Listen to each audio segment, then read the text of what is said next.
children, do you love to watch the night sky? Yes, we all love to see the night sky. We all love to watch these stars. And we love to see the twinkling of the stars. We like to see the patterns of these stars. And while we are watching these stars, there is a star which is more significant and which is more brightening. What is it? Yes, it is the Venus. Also, we call it as the evening star. So, children, welcome to my YouTube channel, Literature Mastery. I am Kusala Karunarathne. So, today I am going to talk about this evening star.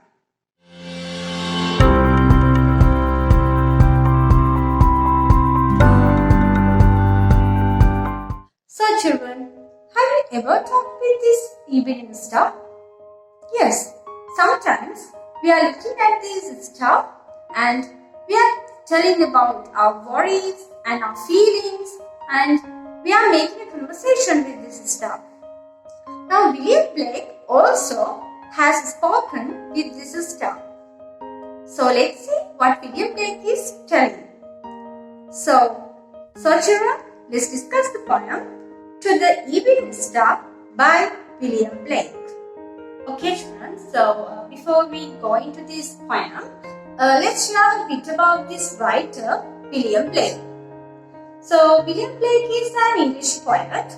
So, his literary movement was Romanticism. So, it means that he is a romantic poet. So, I told you that when I was talking about these To the Nile, so I told that John Keats also belongs to this Romanticism. And I talked you some characteristics belonging to this Romanticism. So, those characteristics are included by these romantic poets in their writing. Now, William Blake also included these characteristics in his writing. So, now children, William Blake was against this industrial revolution. So, he did not like for this, because he did not like to see that how the people are suffering from it, and how especially how the children have taken to work as workmen. So now Blake did not like to see this, and to see the suffering and the weirdness and the tiredness and all these things. He didn't like, so he had negative view towards this industrial revolution. So in his poems, in his writings, also he has included about this industrial revolution also, especially the reality of this industrial revolution. Also, he has tried to include in his writing. So now when we look at this Blake's poetry, so it has categorized into two parts as innocence and experience. So then children, now let's see what are the examples of his writings. So he has written poems, A Dream, A Poison Tree, London, Nurse's Song, The Land, The Tiger. So those are some of his poems that he has written. So he was born in 1757 in 28th of November, and then he died in 1827, 12th of August at the age of 69. So that's all about William Blake, and now let's see what William Blake is telling about this evening star. So now To the Evening Star. So now children, in this poem, the poet is addressing to this evening star. So now in Greek and Roman mythology, the Venus is considered as the goddess of love. So now throughout the poem, this concept of Venus, that it's being a goddess, sharing love, fertility, caring, the protection, and beauty. So all these things are described. And also in this poem, it tells that how this evening star cools the earth and beautifies the earth. And also it talks about these powers of this evening star to protect this earth. And finally, this poet requests this, from this evening star to protect, especially to protect the innocence from the evils. So that is what is included inside this poem. And now children, let's go in deep and see how this William Blake is addressing and telling about this evening star. So okay children, now let's go to this poem and see what it contains and how does this William Blake address to this evening star. So now you can see this poem. So now children, it has these 14 lines. So as it has 14 lines children, so we can say that this is a sonnet. So you know now, as I mentioned in previous videos, I have told you about these two parts of this sonnet. So now here also you can see these first 8 lines and then the 6 lines. So this is divided into 2 parts like these first 8 lines and the last 6 lines. So these first 8 lines we call it as octave, and these final lines we call it as sestet. So now in this poem, in the octave, so it tells about that how this poem, so this star is being an angel and how it spreads its beauty and these powers of love and so, and to how does it spread its silver drops and touch this earth. So all these things, so those things are explained in this first part of this poem. So the powers of this star, so especially how it and this appreciation of its beauty and how it being an angel. So appreciation of this beauty and making it, how it touches this touch and cools this earth from her gentle touch. So that is explained in this first part of the poem, and in the final sestet it explains. Poet tells about the fears. So the fears that it has and how this evening star, how he is requesting this evening star to protect these innocents from these fears, these evils one. Right. So that is explained in these 2 parts. And children, now let's go in deep to each lines. Right. So I will read out the lines that I am going to explain. Thou fair-haired angel of the evening, now whilst the sun rests on the mountain's light, thy bright torch of love, thy radiant crown, put on and smile upon our evening bed. So now let's go to this first part of the lines here. So thou fair-haired angel of the evening. Now at the beginning itself, the poet addresses this star as thou. So you know children, thou here, the poet has used this archaic language throughout this poem. So archaic language means this Old English, so that he has so you can see such words like thou, thine throughout this poem. So now at first in the beginning itself, now the poet addresses the star, thou fair-haired angel of the evening. So you, thou means children here, you, fair-haired angel of the evening. So now, you know, I told you that this Venus is the goddess of love.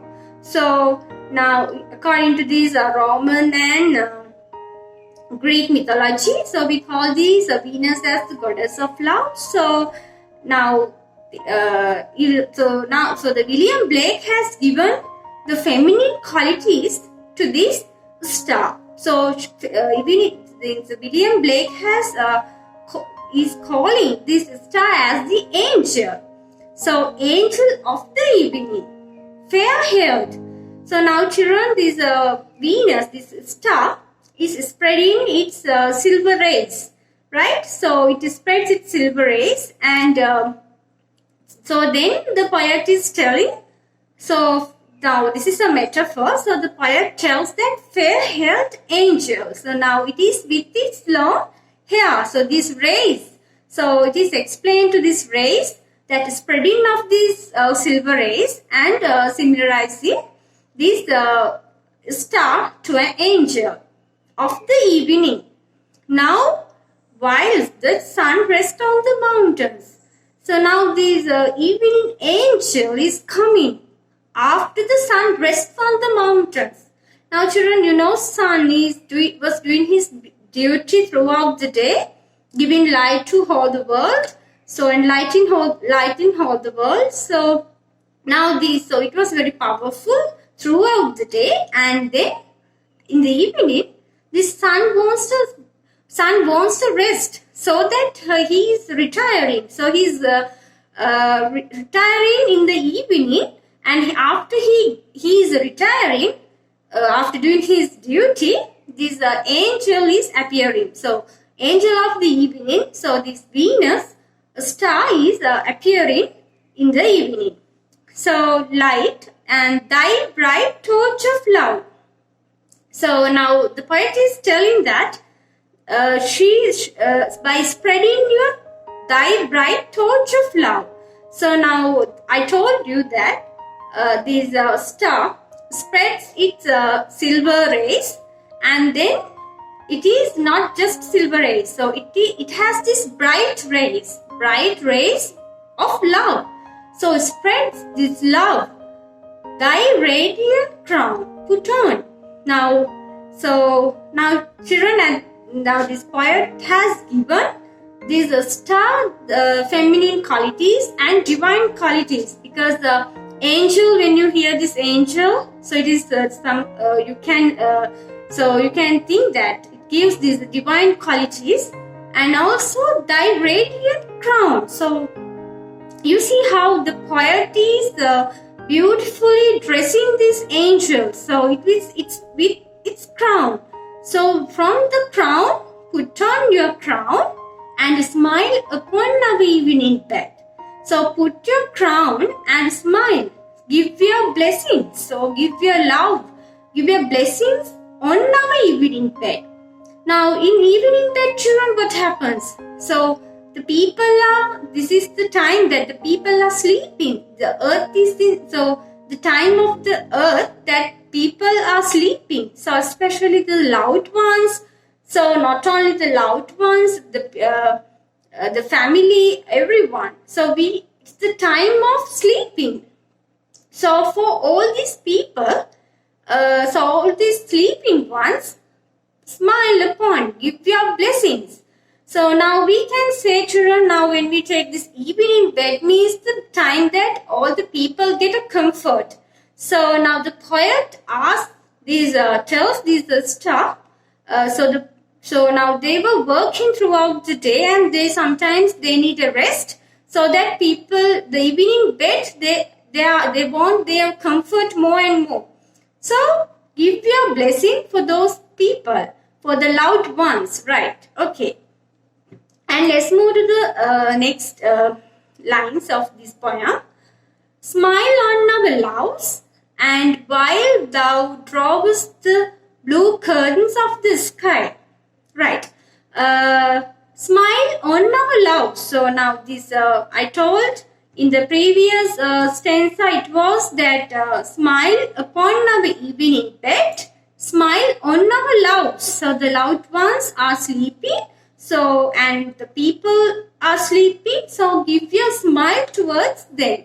Right. And then, while thou drawest the blue curtains of the sky, scatter thy silver dew on every flower that shuts its sweet eyes in timely sleep. Let thy west wind sleep on the lake, speak silence with glimmering eyes. So now in this part, smile on our loves, and while thou drawest the blue curtains of the sky. Now this is also a very beautiful scenery that it explains. To now the poet is asking this star to draw the blue curtains of the sky. So it's a beautiful metaphor. So from this metaphor you can create visual imagery of these blue curtains of the sky, the blue sky, the evening sky. So make it more and more beautiful.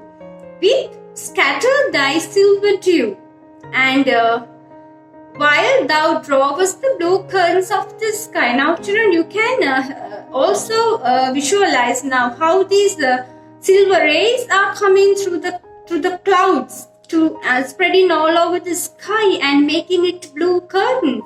So those imageries now you can create. And scatter thy silver dew on every flower that shuts its sweet eyes in timely sleep. So what does it mean? Scatter thy silver dew. Spread your silver drops on every flower. Now the flowers are sleeping. So flowers have shut its sweet eyes in timely sleep. So spread your drops, silver drops for these flowers. Give your give your touch for these flowers. So now here children, we can think now the flowers. So these every flower, so we can think that the poet is telling about these children, even because now the flower is a symbol even for the children and for some innocent ones. So we can say that this poet is asking these star to spread your silver drops to these young children, to the innocent one. Give your gentle touch for these innocent ones. Give your blessings to these innocent ones. So, and let thy west wind sleep on. So children, in literature, when you heard this west wind, it is something disastrous feeling comes into your mind, into our mind. So west wind means something disastrous. So let thy west wind sleep on. So don't wake up this west wind, let it sleep on. The lake speaks silence with glimmering eyes. Now the lake, so now it tells how this lake speaks silence. So now here children speaks silence. So it is a paradox that the writer has used here. With glimmering eyes. Speak silence means now it is with glimmering eyes. So give your shiny rays to the lake. So even the lake is shining beautifully through your silver rays. Right. So let's move to the other part of this poem. So let's see the other lines. And wash the dusk with silver.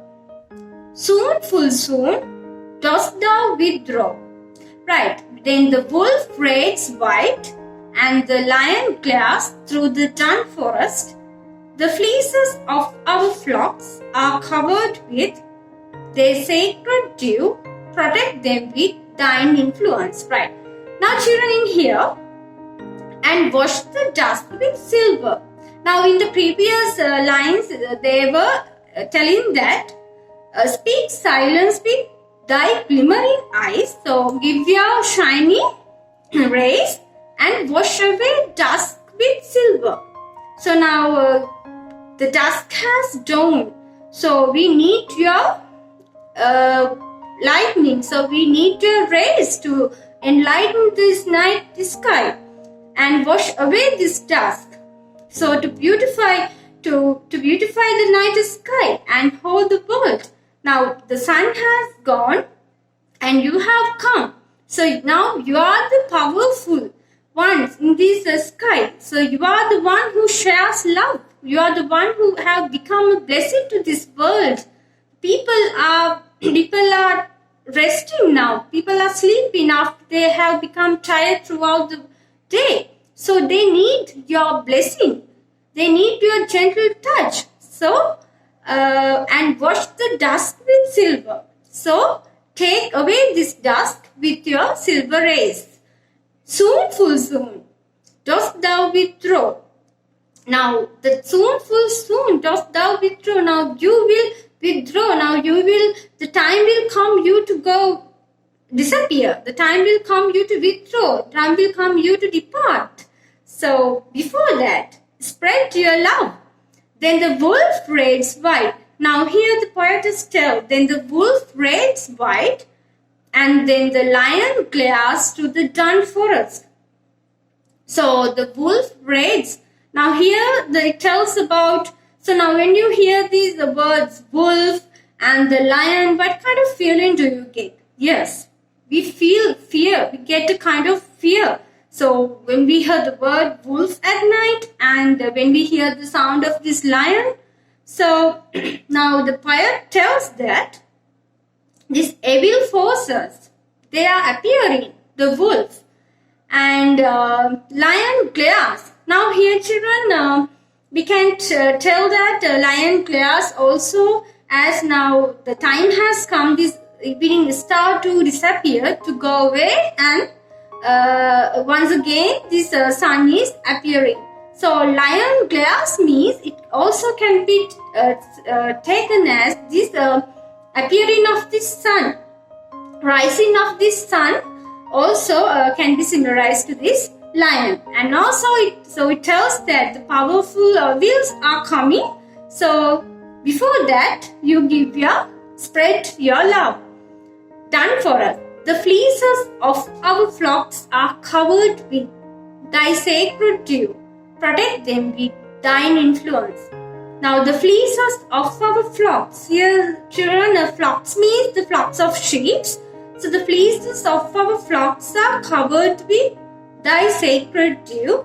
Protect them with thine influence. Now the poet tells that evils are coming. So please protect these innocents from these evils. So the poet is requesting these star to give its protection to the whole world, to the innocent ones, and by sharing your love, kindness, and also give this protection to this innocent one. So this is what is telling inside this poem. So children, now let's move to the techniques that can be seen in this poem. Okay, so the first technique is that I have written here, that I am displaying here, is the sonnet. So now children, at the beginning itself I told you that this poem is a sonnet. So, and I discussed you that this poem has two parts as octave and sextet. So now you can see that this poem is a sonnet.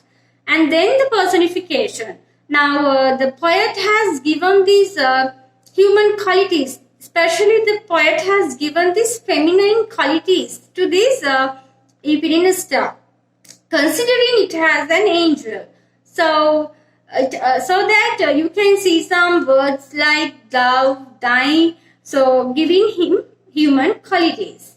Right. Next it is metaphor. So throughout this poem you can see beautiful metaphors that the poet has used to give a value and to appreciate and to beautify these star, and to emphasize how these earth becomes beautiful, the changes in the sky, the changes of the earth, the world after this appearing of this star. So he has used some metaphors in such instances. So let's see what are they. Fair-haired angel of the evening, so thy bright torch of love, thy radiant crown, the blue curtain. So those are, and there are some more other metaphors, so you can find it in this poem. Right. So next you can see this symbolism. So poet has used many so many symbolic language. Sometimes some symbols. So especially these flowers he has used to imply these young children. So like that he has used symbols in this poem.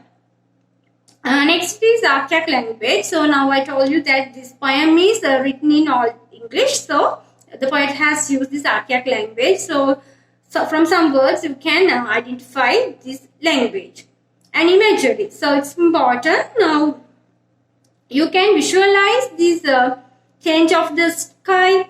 You can visualize how when this poet is telling, urging, requesting to these star, the changes that happening and these changes and about this star. So you can make your mental picture while reading this poem. And paradox. So in here now children, there was a place that speaks silent. So it was a paradox. And also poet has used these lions and wolf and also the sheep. So this also you can see the paradox that poet has used, right? So those are the techniques, and let's move to the themes of this poem. So then let's see what are the themes. So first one is beauty of nature at night. So also we can say it as nocturnal beauty.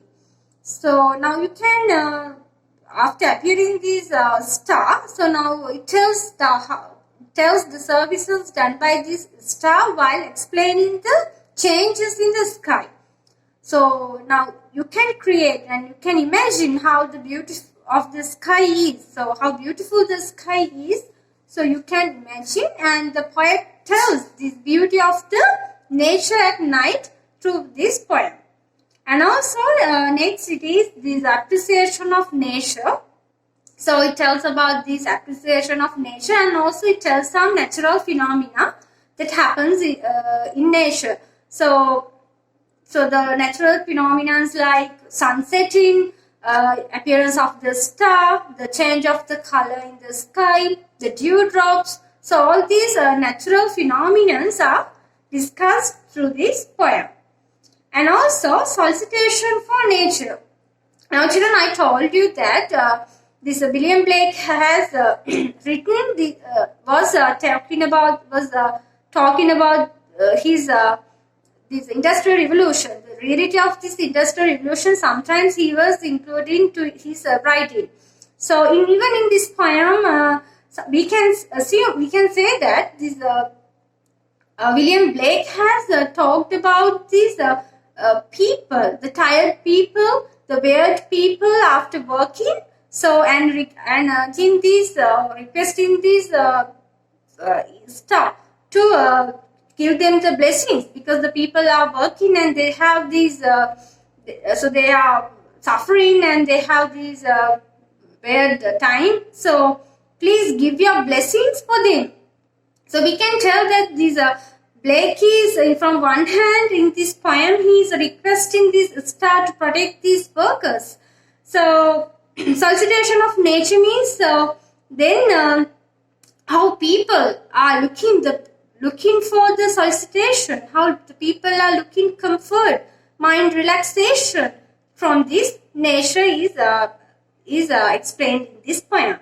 And also powers of Venus. So powers of the Venus also described in this poem. The powers as how it becomes powerful, lightning in the sky, how it spreads love, how it how it protects the innocence, and how it spreads its beauty, the rays and all this. So the powers of the Venus is explained throughout this. The powers of the Venus are explained throughout this poem. And also man's dependence on celestial body. So now, so it is now this is the Venus. So the poet has taken Venus the evening star. So now poet is requesting.